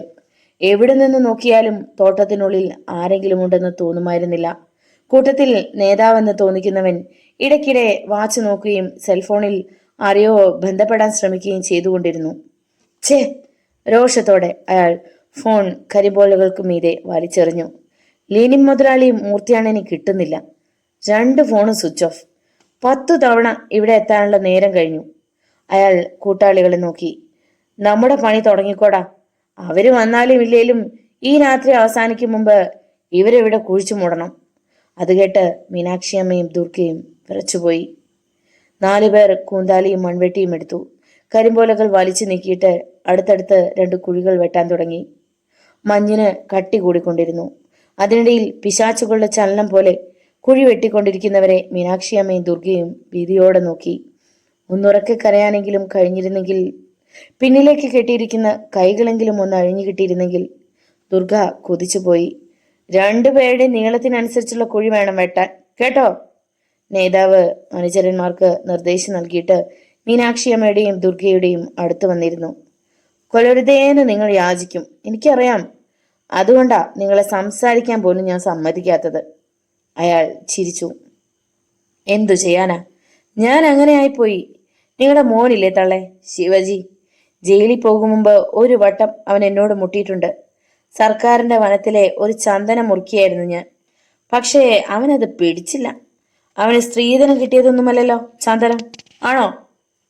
മീനാക്ഷിയമ്മയും ദുർഗയും അയാളെ തുറച്ചു നോക്കി. മദ്യത്തിന്റെ രൂക്ഷഗന്ധം അയാളിൽ നിന്ന് അവരുടെ മുഖത്തടിച്ചു. അയാൾ തുടർന്നു. അന്നവൻ എന്റെ നെഞ്ചിൻ കൂടിനൊരു ഇടിയിടിച്ചു. ഒരു കവിൾ ചോരയാ ഞാൻ തുപ്പിയത്. ആ നിമിഷം ഞാൻ മനസ്സിൽ കോറിയിട്ടതാ അവന്റെ കുടുംബം മുടിക്കുമെന്ന്. അതിനുള്ള അവസരം കിട്ടിയത് ഇപ്പോഴാണ്. മീനാക്ഷിയമ്മയുടെ തല കുനിഞ്ഞു. ഇന്ന് ജയിലിൽ നിന്നിറങ്ങിയ തന്റെ പൊന്നുമോനെ ഒന്ന് കാണാനെങ്കിലും കഴിഞ്ഞിരുന്നെങ്കിൽ. 1/2 മണിക്കൂറിനുള്ളിൽ കുഴിയെടുപ്പ് പൂർത്തിയായി. വിയർപ്പിൽ ഷർട്ട് കുതിർന്ന 4 പേരും മാറിയിരുന്ന് മദ്യം കഴിച്ചു. അവരെ കാണുന്നില്ലല്ലോ. നേതാവ് ഒരിക്കൽ കൂടി ലെനിന്റെയും തിരുമൂർത്തിയുടെയും നമ്പറിലേക്ക് വിളിച്ചു നോക്കി. അപ്പോഴും സ്വിച്ച് ഓഫ് എന്ന മറുപടി മാത്രം. ഇന്നിനി അവര് വരുന്ന ലക്ഷണമില്ല. നമുക്ക് പണിയങ്ങ് തീർത്താലോ? ഒരാൾ നേതാവിനോട് തിരക്കി. വരട്ടെ, ഈ പെങ്കുച്ചിനെ കേടുകൂടാതെ കെട്ടണമെന്ന ലെനിൻ മുതലാളി പറഞ്ഞിരിക്കുന്നത്. പിന്നെ മുതലാളി വന്നില്ലെങ്കിൽ നമ്മൾ പങ്കിട്ടെടുത്താളാനും പറഞ്ഞിട്ടുണ്ട്. അത് കേട്ട് ദുർഗ ഉത്കടമായി കിടുങ്ങി. ഈ കരിമ്പിൻ തോട്ടത്തിൽ നിന്ന് ഒരു രക്ഷപ്പെടൽ എളുപ്പമല്ലെന്ന് അവൾക്ക് ഉറപ്പായി. നേതാവ് അവളെ നോക്കി നാക്കു നീട്ടി ചൊടി നനച്ചു. അയാൾക്ക് ഒരു ചെന്നായുടെ മുഖമാണെന്ന് ദുർഗയ്ക്ക് തോന്നി. ഈ നേരത്ത് നാബി മജീദ് പലരെയും മാറി മാറി വിളിക്കുകയായിരുന്നു. വല്ല തുമ്പും ഉണ്ടോടാ? മജീദ് ഫോണ് വയ്ക്കുന്നത് കണ്ട് ബീരാൻകുട്ടി തിരക്കി. ഇല്ല. നിരാശ നിറഞ്ഞ ശബ്ദം. ഖദീജയ്ക്കും സുഹറയ്ക്കും സങ്കടം താങ്ങാനായില്ല. ചെല്ലനാണെങ്കിൽ ഭിത്തിയും ചാരി കൂനിക്കൂടിയിരിക്കുകയാണ്. കൈകൾ പിന്നിൽ കെട്ടി മജീദ് മുറിയിലൂടെ 2-3 ചാൽ നടന്നു. മീനാക്ഷിയമ്മയും ദുർഗയെയും കൊണ്ടുപോയത് ഏത് സംഘമാണെന്ന് ഒരു പിടിയും കിട്ടുന്നില്ല. സംശയമുള്ളവരെ കുറിച്ചൊക്കെ അന്വേഷണം നടത്തി കഴിഞ്ഞു. പക്ഷേ അവരൊക്കെ സ്ഥലത്തുണ്ട് താനും. പെട്ടെന്ന് ഫോൺ ശബ്ദിച്ചു. മജീദ് തിരിഞ്ഞു. ഒറ്റ കുതിപ്പിന് അവൻ ഫോൺ എടുത്തു. 1/2 മിനിറ്റ് നേരത്തെ സംസാരം. അവന്റെ മുഖം തെളിഞ്ഞു. എല്ലാ കണ്ണുകളും അവന്റെ മുഖത്തായിരുന്നു. മജീദ് തിടുക്കത്തിൽ ഫോൺ വെച്ചു. ബാപ്പ, ഒരു ചെറിയ തുമ്പ് കിട്ടിയിട്ടുണ്ട്. എങ്കിൽ ഞാനും വരാമിടാ. ബീരാൻകുട്ടിയും തയ്യാറായി. അത് വേണോ ബാപ്പ? ഞാൻ നമ്മുടെ പിള്ളേരെ വിളിക്കാം. വേണ്ടടാ, നമ്മൾ 2 ആളും മതി. ബീരാൻകുട്ടി ഒരു വടിവാളെടുത്ത് ഇടുപ്പിൽ തിരുകി. ഖദീജയും സുഹറയും ഭീതിയോടെ അത് നോക്കി നിന്നു. മകനേക്കാൾ ഒരു പടി കൂടി മുന്നിലാണ് ബാപ്പയെന്ന് ഖദീജയ്ക്ക് അറിയാം. കോപം വന്നാൽ മേലുകീഴ് നോക്കത്തില്ല. മജീദ് പറയുന്നത് പോലെ പിള്ളേരെ കൂടി വിളിക്കരുതോ? ഖദീജ ഭർത്താവിനെ നോക്കി. വേണ്ടെന്നേ, വീരാൻകുട്ടി പറഞ്ഞാൽ അതിന് പിന്നെ മാറ്റമില്ല. ഖദീജയ്ക്ക് അതും അറിയാം. അതുകൊണ്ട് പിന്നീട് നിർബന്ധിക്കാൻ പോയില്ല. മജീദ് ക്വാളിസിന്റെ താക്കോലെടുത്ത് പുറത്തേക്ക് നടന്നു. പിന്നാലെ ബീരാൻകുട്ടിയും. ഇരുളിനെയും മഞ്ഞിനെയും തുളച്ചുകൊണ്ട് ക്വാളിസ് പാഞ്ഞുപോയി. ഖദീജ ദീർഘമായി ഒന്ന് നിശ്വസിച്ചു. ആ നേരത്ത് കുരിശുമലയിൽ ലെനിൻദാസ് CI ആന്റണിക്കും കോൺസ്റ്റബിൾ പ്രഭാകരനും മുന്നിൽ മനസ്സിലുള്ളതെല്ലാം തുറന്നു പറഞ്ഞു കഴിഞ്ഞിരുന്നു. ഒക്കെ നേരത്തെ സംശയമുള്ള കാര്യങ്ങളായിരുന്നിട്ടും ലെനിന്റെ നാവിൽ നിന്ന് തന്നെ അതൊക്കെ കേട്ടപ്പോൾ അമ്പരക്കാതിരിക്കാൻ കഴിഞ്ഞില്ല ആന്റണിക്ക്. പറഞ്ഞു കഴിഞ്ഞോടാ? അവസാനം ഒരു സിഗരറ്റ് തീ കൊളുത്തിക്കൊണ്ട് ആന്റണി തിരക്കി. കഴിഞ്ഞു. ഒട്ടും പതർച്ചയില്ലായിരുന്നു ലെനിന്റെ ശബ്ദത്തിൽ. ഇനി നിന്റെ ഭാവി എന്തായി തീരുമെന്ന് നിനക്കറിയാമോ? ആന്റണി മെല്ലെ ചിരിച്ചു. എന്താകാൻ? ഒന്നും ആകത്തില്ല. നിങ്ങളുടെ മുന്നിൽ പറഞ്ഞെന്ന് വെച്ച് കോടതിയിൽ ഞാൻ ഇതൊക്കെ ഏറ്റുപറയുമെന്ന് തോന്നുന്നുണ്ടോ ആന്റണി സാറേ? ആന്റണിയുടെ പുരികങ്ങൾ ഒന്ന് ചുളിഞ്ഞു. അതെന്താടാ? അതങ്ങനെയാ. കാരണം ഞാൻ ഭരണകക്ഷി MLA ഗോപിദാസിന്റെ മകനായി പോയി. എന്റെ അച്ഛൻ വിചാരിക്കുന്നതിനപ്പുറം മൂന്നാറും മറയൂറും കാന്തല്ലൂരും ഒന്നും നടക്കത്തില്ലടാ. ഒന്ന് നിർത്തിയിട്ട് ലെനിൻ തിരുമൂർത്തിയെ നോക്കി. അയാളുടെ ഇടതുകാൽ നീര് പിടിച്ച് വാഴപ്പിണ്ടി കണക്കിയിരിക്കുന്നത് നാട്ടുവെളിച്ചത്തിൽ കണ്ടു. ചേതന നശിച്ചവനെ പോലെ പാറയിൽ കിടക്കുകയാണ് ഇപ്പോഴും തിരുമൂർത്തി. മനുഷ്യത്വമില്ലാതെ മൂർത്തിയോട് ഇങ്ങനെ ചെയ്തതിനു പോലും നിങ്ങൾ എണ്ണി എണ്ണി കണക്ക് പറയേണ്ടി വരും സർ. മാത്രമല്ല എന്റെ പേരിൽ ഒരു പെറ്റി കേസ് എടുക്കാൻ പോലും നിങ്ങൾക്ക് കഴിയില്ല. അവന്റെ സംസാരം കേട്ടപ്പോൾ ആന്റണിക്ക് പെരുത്തു കയറി. പൊന്ന നോയിന്റെ മോനെ, നിന്നെ കസ്റ്റഡിയിൽ എടുത്തതിന്റെ പേരിൽ എന്റെ തൊപ്പി പോയാലും അത് ഞാനങ്ങ് സഹിക്കും. എന്നാലും നിന്റെ ഈ അഹങ്കാരമുണ്ടല്ലോ, തന്ത MLA ആണെന്നുള്ള ഹുങ്ക്, അത് ഞാൻ വെച്ച് പൊറപ്പിക്കില്ല. പറഞ്ഞതും ആന്റണി ചാടി എഴുന്നേറ്റു. സിഗരറ്റ് തുപ്പിക്കളഞ്ഞു. പിന്നെ കാലുയർത്തി ഒറ്റ ചവിട്ടായിരുന്നു. ആന്റണി! അലറിക്കൊണ്ട് ലെനിൻ പാറയിലേക്ക് മറിഞ്ഞു. സ്റ്റേഷനിൽ ചെന്നു കഴിഞ്ഞാൽ ഒരു പക്ഷേ നിന്നെ തൊടാൻ എനിക്ക് കഴിയില്ലായിരിക്കും. പക്ഷേ തരാനുള്ളത് ഇവിടെ വെച്ച് തന്നിട്ടേ നിന്നെ അങ്ങോട്ട് കൊണ്ടുപോകുന്നുള്ളൂ ഞാൻ. അയാൾ ലെനിനെ പിടിച്ചുയർത്തി വീണ്ടും വീണ്ടും അടിച്ചു. കോൺസ്റ്റബിൾ പ്രഭാകരൻ പോലും ഭയന്നുപോയി. സർ! അയാൾ അറിയാതെ വിളിച്ചു. തല്ലു കൊടുക്കേണ്ട നേരത്ത് ഇവന്റെ തന്തി തള്ളി അത് ചെയ്തില്ല പ്രഭാകര. അതാ ഇവൻ ഇങ്ങനെ ആയിപ്പോയത്. പക്ഷേ ഇനി എന്ത് തെമ്മാടിത്തരം ചെയ്യണമെന്ന് തോന്നുമ്പോഴും ഒരു വട്ടമെങ്കിലും ഇവൻ എന്നെ ഓർക്കണം. ലെനിന് വായിൽ ചോരയുടെ പുളിപ്പ് അനുഭവപ്പെട്ടു. അവൻ ഒന്ന് കമിട്ടി. ഒരു കവിൾ ചോര. ആന്റണി ലെനിന്റെ ഷർട്ടിൽ കുത്തിപ്പിടിച്ച് പാറയിലൂടെ താഴേക്ക് വലിച്ചിഴച്ചു. ലെനിൻ എന്തോ പറഞ്ഞെങ്കിലും അത് വ്യക്തമായില്ല. പ്രഭാകരൻ തിരുമൂർത്തിയെയും താഴേക്ക് കൊണ്ടുപോയി. മൂർത്തിക്ക് ഇടതുകാൽ നിലത്തു കുത്താൻ വയ്യാത്തതിനാൽ ആയാസകരമായിരുന്നു ആ ജോലി. Marayur police station. മുറ്റത്തേക്ക് പോലീസ് ജീപ്പ് ഇരച്ചു വന്നു നിന്നു. ഡ്യൂട്ടിയിലുണ്ടായിരുന്ന പോലീസുകാർ പുറത്തേക്ക് നോക്കി. CI ആന്റണി ഇറങ്ങുന്നത് കണ്ടപ്പോൾ അവർ പെട്ടെന്ന് ജാഗരൂകരായി. ജീപ്പിന്റെ പിന്നിൽ നിന്നും ലെനിനെയും തിരുമൂർത്തിയെയും ഇറക്കിക്കൊണ്ട് വെളിച്ചത്തിലേക്ക് വന്നപ്പോൾ പോലീസുകാർ വിളറിപ്പോയി. അവരൊരിക്കലും വിശ്വസിക്കാൻ കഴിയാത്ത കാഴ്ച. ലോക്കപ്പ് ചെയ്തേര്! ആന്റണി ലെനിനെ പോലീസുകാർക്ക് നേരെ തള്ളി. അവരൊന്ന് അറച്ചു. എന്താ? ആന്റണിയുടെ കണ്ണുകൾ കത്തി. സാർ! പോലീസുകാർ ലെനിനെ ലോക്കപ്പിലേക്ക് നടത്തി. പിന്നാലെ തിരുമൂർത്തിയെയും. ലോക്കപ്പിലേക്ക് കയറും മുമ്പ് ലെനിൻ നിന്നു. തോളിന് മുകളിലൂടെ തലതിരിച്ച് ആന്റണിയെ ഒന്ന് നോക്കി. ഒരു വട്ടം കൂടി നമ്മൾ കാണും സാറേ. അന്ന് ലോക്കപ്പിന് പകരം ചിതയായിരിക്കും സാറിനൊരുക്കുക. നല്ല ചന്ദനം മുട്ടി അടുക്കിയ ചിത. ആന്റണി ചിരിച്ചു. അത് ശ്രദ്ധിക്കാതെ ലെനിൻ ലോക്കപ്പിനുള്ളിലേക്ക് കയറി. അടുത്ത നിമിഷം സ്റ്റേഷനിലെ ലാൻഡ് ഫോൺ ബെല്ലടിച്ചു. ഒരു പോലീസുകാരൻ റിസീവർ എടുത്തു. Hello, Marayoor police station. കോൺസ്റ്റബിളിന്റെ ശബ്ദത്തിൽ പെട്ടെന്ന് ഭവ്യത വന്നപ്പോൾ ആന്റണി ശ്രദ്ധിച്ചു. കോൺസ്റ്റബിൾ ആന്റണിയെയും ഒന്ന് നോക്കി. പിന്നെ ഫോണിലൂടെ അറിയിച്ചു. അതെ സർ, ഉണ്ട് സർ, കൊടുക്കാം. റിസീവറിന്റെ മൗത്ത് പീസ് കൈകൊണ്ട് അമർത്തി പിടിച്ചിട്ട് അയാൾ ആന്റണിയോട് പറഞ്ഞു. സർ, DYSP രാജമണിക്കാർ സാറാണ്. സാറിന് ഫോൺ തരാൻ പറയുന്നു. ആന്റണി കടുപ്പിച്ചൊന്ന് മൂളിക്കൊണ്ട് റിസീവർ വാങ്ങി. സർ, ആന്റണിയാണ്. താൻ അവിടെ എന്തൊക്കെയാണോ കാണിച്ചു കൂട്ടുന്നത്? അലറുന്നത് പോലെയായിരുന്നു രാജൻ പണിക്കരുടെ ശബ്ദം. സാർ, മനസ്സിലായില്ല. ആന്റണി അജ്ഞത നടിച്ചു. ഞാൻ വേണ്ടെന്ന് പറഞ്ഞിട്ടും താൻ ലെനിനെയും ആ മൂർത്തിയെയും കസ്റ്റഡിയിലെടുത്ത് തല്ലി ചതച്ച് ലോക്കപ്പിലിട്ടു അല്ലേ? രാജൻ പണിക്കരുടെ പല്ല് ഞെരിയുന്നത് ആന്റണി കേട്ടു. സാർ പറഞ്ഞത് മുഴുവൻ ശരിയല്ല. അവരെ ഞാൻ കസ്റ്റഡിയിലെടുത്തു എന്നുള്ളത് സത്യം.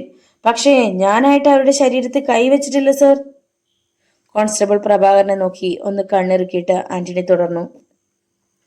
ഞാൻ കസ്റ്റഡിയിൽ എടുക്കാൻ ചെന്നപ്പോ അവരിരുവരും ഓടി.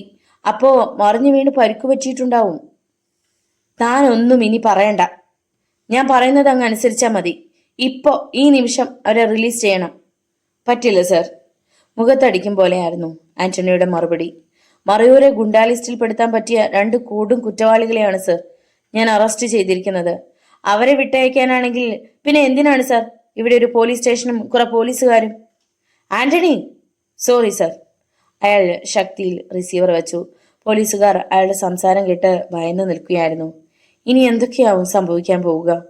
ആന്റണി അവരെ ഓരോരുത്തരെയും മാറി മാറി നോക്കി. നിങ്ങളിൽ ആരാണ് ഇവിടെ നടന്ന സംഭവം ഇത്രയും വേഗത്തിൽ രാജൻ പണിക്കർ സാറിനോട് വിളിച്ചു പറഞ്ഞതെങ്കിലും അവർക്ക് നന്ദി. ആരും മിണ്ടിയില്ല. പെട്ടെന്ന് ആന്റണിയുടെ സെൽഫോൺ ശബ്ദിച്ചു. നമ്പർ നോക്കുക പോലും ചെയ്യാതെ അയാൾ ഫോൺ ഓഫ് ചെയ്തു. പിന്നെ വാച്ച് വാങ്ങി. 3 മണി. നേരം പുലരുമ്പോൾ ഉണ്ടാകുന്ന പ്രശ്നങ്ങളെ എങ്ങനെ നേരിടണമെന്ന് ചിന്തിച്ചുകൊണ്ട് ആന്റണി ഒരു കസേരയിലിരുന്നു. അപ്പോൾ കരിമ്പിൻ തോട്ടത്തിന് നടുവിൽ നൂൽമഴ പോലെ മഞ്ഞ് പെയ്യുകയാണ്. കുഴിയെടുത്തിട്ടിട്ട് കാത്തിരുന്ന സംഘം അക്ഷമരായി. കൊണ്ടുവന്ന മദ്യം മുഴുവൻ അവർ കുടിച്ചു തീർത്തിരുന്നു. അസ്ഥിയിൽ തുളഞ്ഞു കയറുന്ന തണുപ്പാണ് മീനാക്ഷിയമ്മയ്ക്കും ദുർഗയ്ക്കും തോന്നുന്നത്. വസ്ത്രങ്ങളൊക്കെ ഐസ് വെള്ളത്തിൽ കുതിർന്നതുപോലെയായി. അവരിതുവരെ വന്നില്ല. ഇനി എനിക്ക് കാത്തിരിക്കാനുള്ള ക്ഷമയില്ല. കൂട്ടത്തിൽ ഒരാൾ വേച്ച് എഴുന്നേറ്റു. എടാ അവിടെ ഇരിക്കാൻ, നേതാവ് പറഞ്ഞു, കുഴഞ്ഞ ശബ്ദം. അതല്ല, അവര് വന്നില്ലേ ഈ പെണ്ണിനെ പങ്കിട്ടോളാനല്ലേ ലെനിൻ മുതലാളി പറഞ്ഞേക്കുന്നേ. അതിന് നമ്മൾ 6 പേര്. ഇപ്പൊ തന്നെ നേരെ എത്രയായി? 6 പേർക്ക് ഇവളെ പങ്കിടാൻ കുറച്ച് സമയം വേണ്ടി വരത്തില്ലേ? അയാൾ നടന്നു വന്നു. ദുർഗയുടെ മുന്നിലിരുന്നു. പിന്നെ മുഖത്തേക്ക് സൂക്ഷിച്ചു നോക്കി. നല്ല അമ്പോറ്റി മുഖം. പക്ഷേ ചാകാനാണല്ലോ കൊച്ചേ യോഗം. ദുർഗയ്ക്ക് തന്റെ ഹൃദയത്തിലൂടെ ഒരു കൊള്ളിമീൻ പാഞ്ഞു പോകുന്ന പ്രതീതി തോന്നി. അയാൾ കൈനീട്ടി അവളുടെ താടിയിൽ മൃദുവായി ഒന്ന് തലോടി. ശബ്ദിക്കാനായില്ലെങ്കിലും ദുർഗയുടെ മൂക്കിലൂടെ പ്രതിഷേധ സൂചകമായ ഒരു ശബ്ദം പുറത്തു വന്നു. ഒപ്പം അവൾ മുഖം വെട്ടുകയും ചെയ്തു. അത് അയാൾക്ക് ഹരമായി. എന്താടി കഴുകരുടെ മോളെ, ഞാൻ തൊട്ടപ്പോ നിനക്ക് അറപ്പ് തോന്നിയോ? അപ്പോ ഞങ്ങൾ 6 പേരുടെ വിയർപ്പും തുപ്പലും കൂടി നിന്റെ ശരീരത്ത് പറ്റുമ്പോഴോ?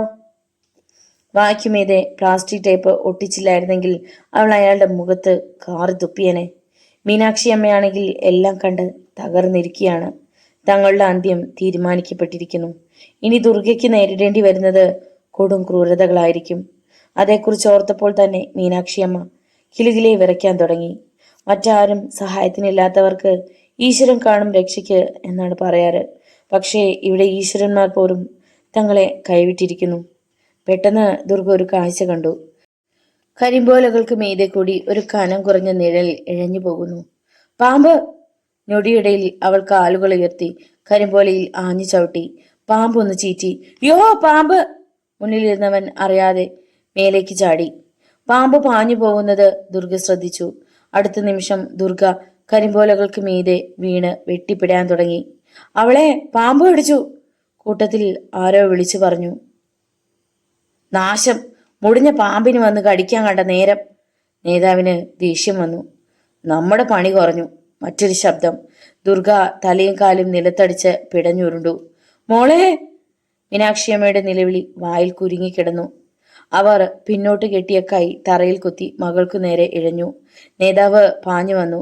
ദുർഗയുടെ മുഖത്ത് നിന്ന് പ്ലാസ്റ്റിക് ടേപ്പ് വലിച്ചു പറിച്ചെറിഞ്ഞിട്ട് ടോർച്ച് തെളിച്ചു നോക്കി. അവളുടെ വായിൽ നിന്ന് തുപ്പലൊഴുകുന്നത് അയാൾ കണ്ടു. അയാൾ അവളുടെ കയ്യിലെ കെട്ടും അഴിച്ചു മാറ്റി. ഇവള് ചാകാൻ പോവുക, വലിച്ച കുഴിയിലേക്കിട്ടേരെ, നേതാവ് കൽപ്പിച്ചു. ചാകാൻ പോകുന്നത് പോലെ ദുർഗ മണ്ണിൽ അള്ളിപ്പിടിച്ചു. അത് കാണാനുള്ള കരുത്തില്ലാത്തതുപോലെ മീനാക്ഷിയമ്മ കണ്ണുകൾ ഇറുക്കി അടച്ചു. മരിക്കുന്നതിന് മുമ്പ് മകളെ ഒന്ന് തഴുകാനെങ്കിലും കഴിഞ്ഞിരുന്നെങ്കിൽ. ഗുണ്ടകൾ അവൾക്ക് ചുറ്റും നിന്നു. 2 പേർ അവളുടെ കാലിലും 2 പേർ കൈകളിലും പിടിച്ചുയർത്താനായി കുനിഞ്ഞു. ദുർഗയുടെ ശരീരം നിശ്ചലമായി. കരിമൂർഖനായിരിക്കും, സൂക്ഷിക്കണം. നേതാവ് ചുറ്റും ടോർച്ച് തെളിച്ചു നോക്കി. അവർ ദുർഗയുടെ കൈകാലുകളിൽ തൊട്ടു. അടുത്ത നിമിഷം അവൾ കണ്ണുകൾ വെട്ടി തുറന്നു. അവളുടെ കൈകളിൽ നിന്നും നനവുള്ള മണ്ണ് ചുറ്റും ചിതറിത്തെറിച്ചു അവളെ പിടിക്കാൻ കുനിഞ്ഞവരുടെ കണ്ണുകളിലേക്ക്. ചതിച്ചോടാ! ആരോ വിളിച്ചലറി. അതിനിടെ ദുർഗ ചാടി എണീറ്റു. തൊട്ടു മുന്നിൽ നിന്നിരുന്നവനെ ചവിട്ടി. അയാൾ ചെന്നിടിച്ച് മറ്റു രണ്ടുപേർ കൂടി വീണു.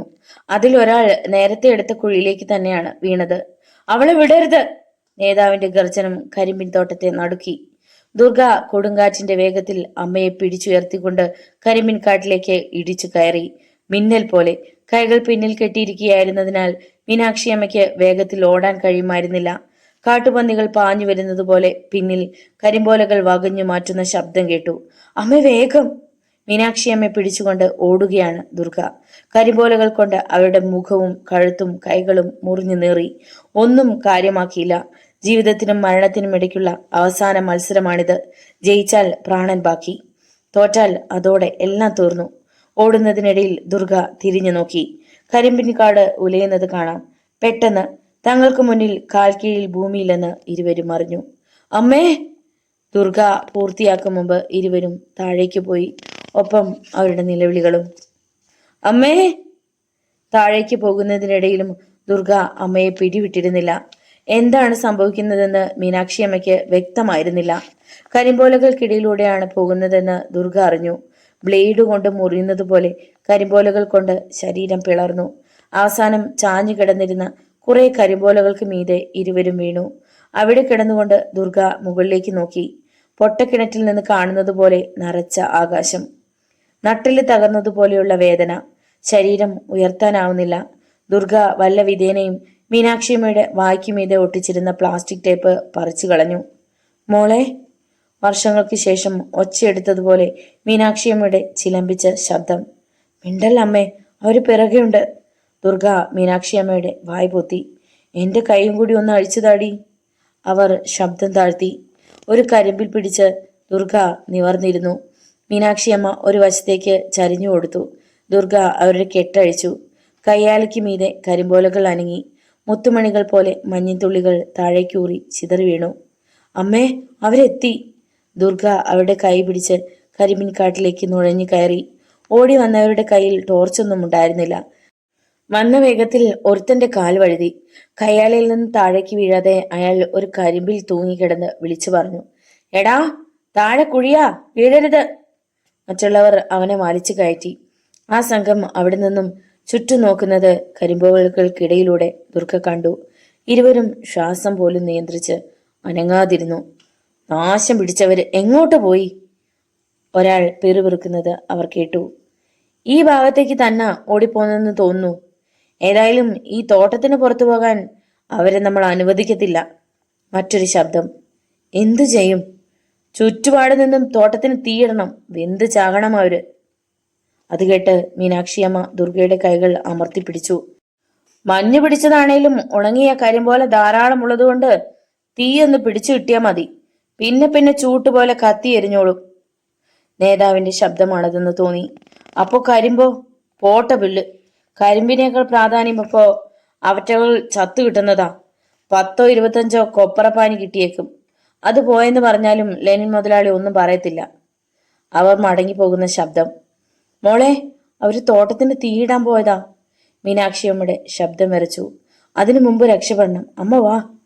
താഴേക്കെന്ന് തോന്നിയ ഭാഗത്തുകൂടി ദിക്കറിയാതെ ഇരുവരും ഇഴയും പോലെ നീങ്ങി. കുറച്ചു നേരം കഴിഞ്ഞു. അമ്മേ! ദുർഗ കൈ ചൂണ്ടി. ഒരു ഭാഗത്ത് കരിമ്പിൻ തോട്ടത്തിന് തീ പിടിച്ചിരിക്കുന്നു. കാണെ കാണെ ആൾ വലിപ്പത്തിൽ ഉയരുകയാണ് തീ. പച്ചയോലകൾ പോലും പൊട്ടിച്ചിതറിക്കൊണ്ട് കത്തി എരിഞ്ഞു തുടങ്ങി. മോളെ, നമ്മൾ ഇനി എന്തു ചെയ്യുമടി? അപ്പോഴേക്കും മറ്റൊരിടത്തും തീ പിടിച്ചു കഴിഞ്ഞു. ഒരു കാര്യം ഉറപ്പാ അമ്മ, അത് തോട്ടത്തിന്റെ അതിരാ. അതിനപ്പുറം റോഡോ നടപ്പാതയോ ആകും. നമ്മൾ അങ്ങോട്ട് തന്നെ പോവുകയാണ്. അവര് നമ്മളെ കാണത്തില്ലേ? കാണട്ടെ. ധൈര്യം സംഭരിച്ച മട്ടിലായിരുന്നു ദുർഗ. മറ്റൊരു ഭാഗത്തുകൂടി അവർ തീയിട്ട് കഴിഞ്ഞു. മരണം അഗ്നിയുടെ രൂപത്തിൽ എല്ലാം നക്കി തുടച്ച് തങ്ങളിലേക്ക് അടുക്കുകയാണ്. പെട്ടെന്ന് മലമടക്കുകളിൽ ഒരു വാഹനത്തിന്റെ ശബ്ദം പ്രതിധ്വനിച്ചു. വെളിച്ചം അഗ്നിക്കും തോട്ടത്തിനു മീതെ വീശി വന്നു. ദുർഗ എഴുന്നേറ്റ് നിന്നു. കരിമ്പിച്ചെടികൾ ഇരുവശത്തേക്കും വകഞ്ഞു മാറ്റി എത്തി നോക്കി. വളവ് തിരിഞ്ഞു വന്ന വാഹനം അവിടെ ബ്രേക്കിട്ടു. അതിന്റെ വെളിച്ചത്തിൽ 2 സുമോ വാനുകൾ അവിടെ കിടക്കുന്നത് അവൾ കണ്ടു. സ്ഥലം ഇതുതന്നെ. എഞ്ചിൻ ഓഫ് ചെയ്യാതെ ലൈറ്റ് അണയ്ക്കാതെ നാബി മജീദ് ആദ്യം ഇറങ്ങി. ചുറ്റും നോക്കി. തോട്ടത്തിന് തീ പിടിച്ചല്ലോ. ബീരാൻകുട്ടിയും കരുതലോടെ ഡോർ തുറന്നു. ദുർഗയെയും മീനാക്ഷിയമ്മയും അവിടേക്ക് കൊണ്ടുവന്നവർ ഇരുളിലേക്ക് മാറി നിന്ന് ശ്രദ്ധിച്ചു. അത് മജീദും ബാപ്പയുമാ. രണ്ടിനെയും വിടരുത്. 6 പേരും കോളീസിന് നേരെ കുതിച്ചു. മജീദ് വെട്ടിത്തിരിഞ്ഞു. തോട്ടം കത്തുന്നതിന്റെ വെളിച്ചത്തിൽ അവൻ കണ്ടു ഗുണ്ടാസംഘം പാഞ്ഞെടുക്കുന്നു. ബാപ്പാ! അതൊരടയാള വിളിയായിരുന്നു. ബീരാൻകുട്ടി ഇടുപ്പിൽ നിന്നും വടിവാൾ വലിച്ചെടുത്തു. ഒറ്റ തിരിക്ക് ഇരുമ്പുറ ഇടംകൈയിലായി. വലതു കൈയിലിരുന്ന ഇരുവശത്ത് മൂർച്ചയുള്ള ഒരടി നീളമുള്ള വടിവാൾ തീയിൽ ചുവന്നു തിളങ്ങി. എല്ലാം കണ്ട് ദുർഗ ശ്വാസം പിടിച്ചു നിന്നു. ഓടി വന്നവരിൽ ആദ്യത്തെ ആൾ പിന്നോട്ട് പറക്കും പോലെ തെറിച്ചു പോറുന്നതാണ് അവൾ കണ്ടത്. തുടർന്ന് ആക്രോശങ്ങളും നിലവിളികളും. തന്നിലേക്കടുത്ത രണ്ടാമന് നേരെ ബീരാൻകുട്ടി താഴേക്ക് അമർന്ന് വടിവാൾ വീശി. അവന്റെ പുറത്ത് കുറുകെ ഒരു വര വീണു. ഉടുപ്പ് രണ്ടായി പിളരുന്നതും അവിടെ ഒരു വെളുത്ത വര തെളിയുന്നതും അയാൾ കണ്ടു. അടുത്ത നിമിഷം ആ വെളുത്ത വര ചുവപ്പ് നിറമായി. അത്യുഗ്രമായി അലറിക്കൊണ്ട് അവൻ പിന്തിരിഞ്ഞോടി. കൂട്ടത്തിലെ നേതാവ് മജീദിന് നേരെ കമ്പിവടിയുമായി കുതിച്ചു ചാടി. മജീദ് മിന്നൽ പോലെ ഒഴിഞ്ഞു. കമ്പിവടി ഭയങ്കര ശബ്ദത്തോടെ കോളീസിന്റെ ബോണറ്റിൽ പതിച്ചു. അടുത്ത സെക്കൻഡിൽ മജീദിന്റെ മടക്കിയ കാൽമുട്ട് അയാളുടെ നാഭിയിൽ ഇടിച്ചു കയറി. അന്തരീക്ഷത്തിൽ ഒരദൃശ്യ കുരുക്കിയിൽപ്പെട്ടതുപോലെ അയാൾ ഒരു നിമിഷം വളഞ്ഞു നിന്നു. കമ്പിയുടെ കയ്യിൽ നിന്നും പിടിവിട്ടുപോയി. എടാ ഇരുമ്പ് കമാലെ, നീ മൂന്നാറിന് കൊട്ടേഷൻ എടുത്ത മജീദിന്റെ അടുത്ത് വരെ എത്താറായി അല്ലേടാ? മജീദ് അയാളുടെ നീളമുള്ള തലമുടിയിൽ കുത്തിപ്പിടിച്ച് വലിച്ചുയർത്തി ക്വാളിസിന്റെ ബോണറ്റിൽ ആഞ്ഞടിച്ചു. താടിയെല്ലാം ഒടിഞ്ഞതുപോലെ കമാൽ നിലവിളിച്ചു. മജീദക്കാ, ക്ഷമിക്കണം. ക്ഷമിക്കാനോ? നിന്നോടോ? ഇത് നിന്റെ ഒടുക്കത്തെ കൊട്ടേഷനാടാ. ഒരു വട്ടം കൂടി മജീദ് അയാളുടെ ശിരസ് ബോണറ്റിലിടിച്ചു. കമാലിന്റെ കീഴ്ചുണ്ടും താടിയും വെട്ടേറ്റതുപോലെ പിളർന്നു. കട്ടിച്ചരടിന്റെ വലുപ്പത്തിൽ ചോര ഒലിച്ചിറങ്ങി. തീ പടർന്നു കയറുകയാണ് കരിമ്പിൻ തോട്ടത്തിലേക്ക്. പുകയ്ക്കൊപ്പം മധുരം കലർന്നൊരു ഗന്ധവും അവിടെ പരന്നു. കമാലിന്റെ കൂട്ടാളികളൊക്കെ രക്ഷപ്പെട്ടിരുന്നു. അവരെന്തിയാടാ? മീനാക്ഷിയമ്മയും ദുർഗയും? മജീദ് അയാളെ കോളീസിലേക്ക് ചേർത്ത് നിർത്തി. ബീരാൻകുട്ടി വടിവാൾ അയാളുടെ കഴുത്തിൽ കുറുകെ അമർത്തി. ഞാനിന്ന് വലിച്ച ആടിന്റെ തലയിറക്കും പോലെ നിന്റെ തലയും മണ്ണി കിടന്ന് ഉരുളും. അത് വേണോടാ നായേ! ബീരാൻകുട്ടി ഗർജിച്ചു. വേണ്ടിക്ക, ഞാൻ പറയാം. അവരീ തോട്ടത്തിൽ എവിടെ ഉണ്ട്. കമാലിനെ തറയിലേക്ക് തള്ളിയിട്ട് ബീരാൻകുട്ടിയും മജീദും തോട്ടത്തിലേക്ക് കുതിച്ചു. ദുർഗേ, മീനാക്ഷിയമ്മേ! മജീദ് ഉച്ചത്തിൽ വിളിച്ചു. ഇക്കാ! തോട്ടത്തിൽ നിന്നൊരു നിലവിളി. തീക്കുള്ളിലൂടെ തന്നെ മജീദ് അപ്പുറത്തേക്ക് ചാടി. അവൻ കണ്ടു പേടിച്ചരണ്ട് പരസ്പരം കെട്ടിപ്പിടിച്ചു നിൽക്കുന്ന ദുർഗയും മീനാക്ഷിയമ്മയും. ഒറ്റ കുതിപ്പിൽ അവൻ അവർക്കരികിലെത്തി. പിന്നെ ഇരുവരെയും താങ്ങി പിടിച്ച് തീ പിടിക്കാത്ത ഭാഗത്തുകൂടി പുറത്തേക്ക് നടന്നു. ഇതിനിടെ കമാലും രക്ഷപ്പെട്ടു. ബീരാൻകുട്ടി ക്വാളിസിന്റെ ഡോർ തുറന്നു കൊടുത്തു. പക്ഷേ അതിലേക്ക് കാൽ വയ്ക്കും മുമ്പ് മീനാക്ഷിയമ്മ ബോധരഹിതയായി നിലം പതിച്ചു. സമയം 3 മണി. മണാരപ്പെട്ടിയിൽ ശിവജിയെ കാത്തു നിന്നിരുന്ന ഭഗവതിയപ്പന്റെ സെൽഫോൺ ശബ്ദിച്ചു. അവൻ ആകാംക്ഷയോടെ അതെടുത്തു നോക്കി. അപരിചിതമായ നമ്പർ. എങ്കിലും റിസീവിംഗ് ബട്ടൺ പ്രസ് ചെയ്ത് കാതോട് ചേർത്തു. ഭഗവതിയല്ലേ? അപ്പുറത്തു നിന്ന് പതിഞ്ഞ പുരുഷ ശബ്ദം. ആ, താനാരാ? പോലീസ് സ്റ്റേഷനിൽ നിന്നാ. ലെനിൻ പറഞ്ഞിട്ട് വിളിക്കുക. ലെനിൻ മുതലാളി പോലീസ് സ്റ്റേഷനിലോ? അതെ, തിരുമൂർത്തിയുമുണ്ട്. ഏ? ഭഗവതിയപ്പന് വിശ്വസിക്കാൻ കഴിഞ്ഞില്ല. എന്താ കാര്യം? നേരം വെളുക്കും മുമ്പ് എന്തെങ്കിലും ചെയ്യണം. 2 പേരും ഇവിടെ അപകടത്തിൽപ്പെട്ടിരിക്കുക. തുടർന്ന് അപ്പുറത്തു നിന്നും പറഞ്ഞതൊക്കെ ഭഗവതിയപ്പൻ നടുക്കത്തെയോടെയാണ് കേട്ടത്. ആ, ഞാനൊന്ന് ആലോചിക്കട്ടെ പറഞ്ഞിട്ടവൻ കോൾ കട്ട് ചെയ്തു. അവൻ മൂന്നാറിലെത്തിയോടാ ആ ശിവജി? ചോദിച്ചുകൊണ്ട് ഡ്രൈവർ ബാസിയും മറ്റും തിടുക്കത്തിൽ അവന്റെ അടുത്തെത്തി. ജീപ്പിനുള്ളിലിരുന്ന് ചെറിയ ഒരു മയക്കത്തിലായിരുന്നു അവർ. ഇല്ല, മറ്റൊരു പ്രശ്നമുണ്ട്, വാ പറയാം. ഭഗവതിയപ്പൻ ചുറ്റും നോക്കി. തന്റെ ആളുകൾ മാത്രമേ അവിടെയുള്ളൂ. ലെനി മുതലാളിയും മൂർത്തിയണ്ണനും ഒരു കുരുക്കിൽപ്പെട്ടു. നമ്മുടെ കുറച്ച് ആളുകളെ കൂടി എത്രയും വേഗം വിളിക്കണം. അവൻ ശബ്ദം താഴ്ത്തി കാര്യം വിശദീകരിച്ചു കൊണ്ടിരുന്നു. പെട്ടെന്ന് ചിന്നാർ ഭാഗത്ത് നിന്നൊരു ജീപ്പ് ചീറിയെത്തി. സ്റ്റാൻഡിലേക്ക് വെട്ടിത്തിരിഞ്ഞു കയറിയ അത് ഭഗവതിയപ്പനും മറ്റും നിന്നതിന് തൊട്ടരികിൽ ടയറുകൾ ഉരഞ്ഞു ശബ്ദമുണ്ടാക്കി നിന്നു. ഭഗവതിയപ്പനും മറ്റും തിരിഞ്ഞു നോക്കി. കണ്ടെയ്നർ സാബുവും ടിപ്പർ ഡ്രൈവർ ശെൽവനും കത്രിക പരമവും അടങ്ങിയ ഒരു സംഘം കൂടി ഇറങ്ങി. എല്ലാവരും ചേർന്ന് 10 മിനിറ്റ് നേരത്തെ ആലോചന. അതിനിടെ 10ഓളം പേർ അടങ്ങുന്ന ഒരു സംഘം കൂടി ഗ്രാമത്തിൽ നിന്നും എത്തി. ഭഗവതിയപ്പൻ ജീപ്പിന് പിന്നിലേക്ക് പോയി ഒരു ടിൻ ഗ്രീസ് എടുത്തുകൊണ്ടുവന്നു. ഇതുപോലെ സാബു? ധാരാളം, സാബു ചിരിച്ചു. സമയം 3:30. മറയൂർ പോലീസ് സ്റ്റേഷനിൽ തന്നെ തയ്യാറാക്കിയ കുരുമുളകും ഇഞ്ചിയും ചേർത്ത് തിളപ്പിച്ച കരിപ്പെട്ടി കാപ്പി ഊതി കുടിക്കുകയായിരുന്നു CI ആന്റണി. കസേരയിൽ പിന്നോട്ട് ചാരിയിരുന്ന് കാലുകൾ ഉയർത്തി മേശപ്പുറത്തേക്ക് വെച്ചിരിക്കുകയാണ് അയാൾ. കരിപ്പെട്ടി കാപ്പിയിലെ എരിവ് ശരീരത്തിലെ ഓരോ ഇഞ്ച് സ്ഥലത്തേക്കും വ്യാപിക്കുന്നത് പോലെ തോന്നി ആന്റണിക്ക്. ഇടയ്ക്കുണ്ടായ ഉറക്കച്ചടവും പോയി മറഞ്ഞിരിക്കുന്നു. അവന്മാർക്കു കൂടി വേണമെങ്കിൽ ഇത്തിരി കാപ്പി കൊടുത്തേര്. സില്ലിന് നേരെ നോക്കിക്കൊണ്ട് ആന്റണി കോൺസ്റ്റബിൾ പ്രഭാകരനോടും മറ്റും പറഞ്ഞു. അവരും കാപ്പി കുടിക്കുകയായിരുന്നു. പ്രഭാകരൻ തന്റെ ഗ്ലാസ് ഒരു ഡെസ്കിൽ വെച്ചിട്ട് സെല്ലിനു നേരെ നടക്കാൻ ഭാവിക്കുമ്പോൾ അതിനുള്ളിൽ നിന്ന് ലെനിന്റെ ശബ്ദം കേട്ടു. കൊണ്ടുപോയി ആന്റണിയുടെ അപ്പന്റെ അണ്ണാക്കിലേക്ക് ഒഴിച്ചു കൊടുക്കടാ. പ്രഭാകരൻ വിളറിപ്പോയി. ആന്റണി തിരിഞ്ഞു. എന്നെ അങ്ങോട്ട് നടത്തിക്കാതിരിക്കുന്നതാടാ നായിന്റെ മോനെ നിനക്ക് നല്ലത്. ഞാൻ അങ്ങോട്ട് വന്ന നിന്റെ അണ്ണാക്കി മാത്രമല്ല മൂക്കിലും കണ്ണിലും ഉച്ചിയിലും വരെ തിളപ്പിച്ച കാപ്പി ഒഴിക്കും. കാണണോ? എന്നാൽ അതൊന്ന് കാണട്ടടാ. ആന്റണി ചാടി എഴുന്നേറ്റു. സാറേ വേണ്ട, പ്രഭാകരൻ തടഞ്ഞു. സെല്ലിനുള്ളിൽ നിന്ന് തിരുമൂർത്തിയുടെ വേദനയോടെയുള്ള മൂളൽ ഇടവിട്ട് കേൾക്കുന്നുണ്ട്. ആന്റണി പിന്തിരിഞ്ഞ് വീണ്ടും കസേരയിൽ ഇരിക്കാൻ ഭാവിക്കുകയായിരുന്നു. പെട്ടെന്ന് പ്രഭാകരന്റെ പരിഭ്രമത്തോടെയുള്ള വിളി കേട്ടു. സർ! ആ വിളിയിൽ ആന്റണിക്ക് അപകടം മണത്തു. അയാൾ കുതിച്ചെഴുന്നേറ്റു. അപ്പോഴേക്ക് സ്റ്റേഷന്റെ ഗ്രിൽവാതിൽ വലിച്ചകത്തി 25ഓളം വരുന്ന ഒരു സംഘം മാരകായുധങ്ങളുമായി അകത്തേക്ക് പാഞ്ഞു കയറിയിരുന്നു. എണ്ണത്തിൽ തീരെ കുറവുള്ള പോലീസുകാർ സ്തംഭിച്ചു നിന്നു. ആരും അകത്തേക്ക് കടക്കരുത്. ഞൊടിയിടയിൽ ആന്റണി റിവോൾവർ വലിച്ചെടുത്ത് അവർക്ക് നേരെ ചൂണ്ടി. ആ സംഘം ഒരു നിമിഷം നിന്നു. ആന്റണി അവരെ സൂക്ഷിച്ചു നോക്കി. അരയിൽ ലുങ്കി മാത്രം വേഷം. മുഖത്തും ശരീരത്തുമെല്ലാം കറുത്ത ഗ്രീസ് പോലെ എന്തോ പുരട്ടിയിരിക്കുന്നു. ആളിനെ തിരിച്ചറിയാതിരിക്കാനും പിടിച്ചാൽ വഴുതി പോകാനും.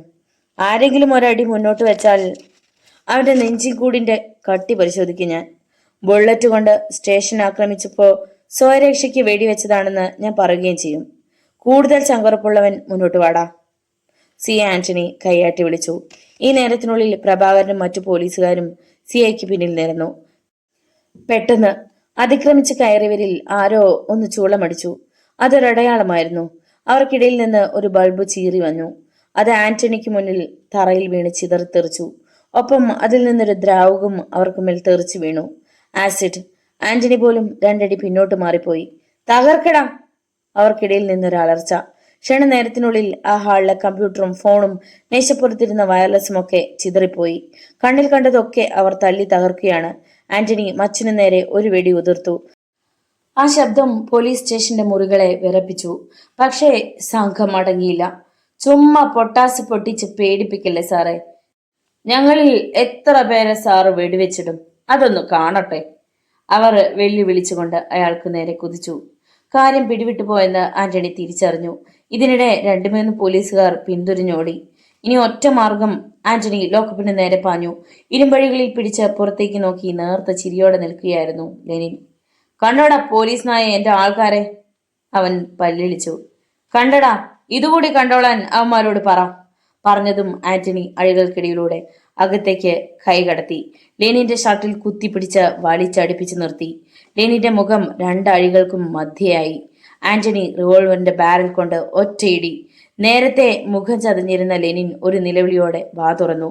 ആന്റണി അവന്റെ വായിലേക്ക് റിവോൾവറിന്റെ ബാരൽ കുത്തിയിറക്കിയിട്ട് തിരിഞ്ഞു നോക്കി അലറി. നിങ്ങളെ എല്ലാവരെയും വീഴ്ത്താനുള്ള ബുള്ളറ്റ് ഇതിനുള്ളിലില്ല, സത്യം. പക്ഷേ നീയൊക്കെ പറഞ്ഞതുപോലെ ഇവന്റെ അണ്ണാക്കിൽ പൊട്ടാസ് പൊട്ടിച്ച് കളിക്കാനുള്ള ബുള്ളറ്റ് ഇതിനുള്ളിൽ ധാരാളമാണ്. കാണണോടാ നിനക്കൊക്കെ. മുന്നോട്ട് ചാടി വന്നവർ പിന്നിൽ നിന്ന് കഴുത്തിൽ കുരുക്ക് വീണതുപോലെ നിന്നുപോയി. എനിക്ക് ഇവനെ മാത്രം മതിയടാ. ചത്തു പെട്ടിയിൽ കിടക്കുമ്പോ റീത്ത് വെക്കാൻ വരുന്നവർക്ക് മുഖത്തിന്റെ സ്ഥാനത്ത് ഇവന്റെ ഫോട്ടോ കണ്ട് തൃപ്തിപ്പെടാം. എന്താ? ആ സംഘം ശരിക്കും പതറിപ്പോയി. ആന്റണിയുടെ ഭാഗത്തു നിന്ന് ഇത്രയും വേഗത്തിൽ ഇങ്ങനെയൊരു നീക്കം അവരാരും പ്രതീക്ഷിച്ചിരുന്നില്ല. എന്താടാ നിന്ന് കളഞ്ഞത്? നിനക്കൊക്കെ വേണ്ടത് ഇവനെയല്ലേ? തരാം, ശവമായിട്ട് തന്നെ. ഗ്രീസ് പൂശി വന്ന ആന്റണി അങ്ങ് ചെരച്ചു കളയേക്കാമെന്ന് കരുതിയോ നീയൊക്കെ? ആന്റണി ഇടം കണ്ടിട്ട് പ്രഭാകരനെ നോക്കി. പ്രഭാകര! സർ! അയാൾ മുന്നോട്ട് നീങ്ങി നിന്നു. സ്റ്റേഷന്റെ ഗ്രിൽ വാതിൽ അടച്ചു പൂട്ട്. പ്രഭാകരൻ മുന്നിൽ നിന്നവരെ തള്ളി മാറ്റി ഹാളിന്റെ മുന്നിലെത്തി. ഇരുവശത്തു നിന്നും ഗ്രിൽ വലിച്ചു ചേർത്ത് താഴ്ത്തു പൂട്ടി. താക്കോൽ തന്റെ പോക്കറ്റിൽ തന്നെ ഇട്ടു. ഇനി ആ സെല്ല് കൂടി ഒന്ന് തുറന്നു കൊടുക്ക് യവന്മാർക്ക്. അയാൾ സ്ത്രീ കുറ്റവാളികളെ പാർപ്പിക്കുന്ന സെല്ലിന് നേരെ ആംഗ്യം കാട്ടി. ഇന്നിനി യുവമാരെ ഇവിടെ വിശ്രമിക്കട്ടെ. നേരം പുലരുമ്പോ കുളിപ്പിച്ച് വൃത്തിയാക്കി യുവമാരുടെ മുഖം കൂടി നമുക്കൊന്ന് കാണാം. പിന്നെ പൗഡറൊക്കെ ഇടിയിപ്പിച്ച് സുന്ദരന്മാരാക്കാം. ആ സംഘം പരസ്പരം നോക്കി. സ്റ്റേഷൻ ആക്രമിച്ചതിന് തങ്ങൾ കുരുക്കിലാകാൻ പോവുകയാണ്. പ്രഭാകരൻ സ്ത്രീ കുറ്റവാളികൾക്കായുള്ള സെല്ല് തുറന്നിട്ട് കാത്തുനിന്നു. ഇങ്ങോട്ട് കയറിനടാ. ആരും പക്ഷെ അനങ്ങിയില്ല. ആന്റണി ലെനിന്റെ ഷർട്ടിൽ ഒന്നുകൂടി പിടിച്ചു മുറുക്കി. റിവോൾവർ അല്പം കൂടി വായിലേക്ക് തള്ളി.